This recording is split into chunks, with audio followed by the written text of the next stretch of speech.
በዛሬው በብልጽግና ስብሰባ ላይ ከፍተኛ ጫና በአርቲስቱ ምክንያት ስለደረሰብን ራሱ ቴዲን በማሰር ጫና ራሳችን ላይ አንፈጥርም፣ ነገር ግን በደህንነቶች በማዋከብ ሐራስ በማድረግ በማስፈራራት እንዲሁም ከገቢው ጋር የማይመጣጠን ከፍተኛ ግብር ጫና በመቆለል ከኢትዮጵያ ለቆ እንዲወጣ ማድረግ የሚል ነው የተላለፈው መልእክት። ይሄ በስብሰባ ላይ ዛሬ የተነገረ ነው። ከተጨባጭ ማስረጃ ጋር ከምንጮች የመጣ ነው። ቴዲ ሀገር ለቆ መውጣት አለበት። ስለዚህ ሀገር ለቆ እንዲወጣ የፈለግነውን ሁሉ ማድረግ አለብን።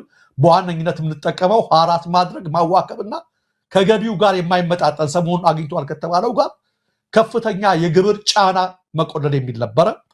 እሱን ተከትሎ ሐራስመንቱ ወዲያው ነው የተጀመረው። ተመልካቾቻችን አሁን በደረሰን መረጃ መሰረት አሁን ከሰዓታት በፊት የቴዲ አፍሮ እጅግ በጣም የቅርብ ጓደኛው የነበረውና ካጠገቡ የማይለየውን የሱፍ ያሲንን የፌደራል ፖሊስ አባላት እቤቱ ድረስ በመሄድ እየደበደቡ ወደ ጣቢያ ወስደውታል። በአሁኑ ሰዓት ይህ አስነዋሪ ድርጊት ተባብሶ እንደሚቀጥል ይጠበቃል። አሁንም ሐራስመንቱ ከዚህ ነው የሚጀምረው።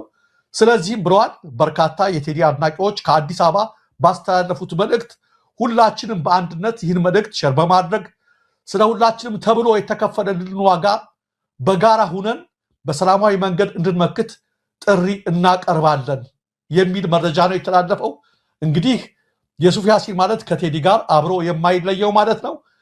በጠዋቱ ስብሰባ ላይ በተለይ በኦሮሚያ ብልጽግና ላይ በተደረገው ስብሰባ ቴዲን ሐራስ ማድረግ፣ በደህንነቶች ማዋከብ፣ እረፍት ማሳጣት የሚል ነው አንዱ።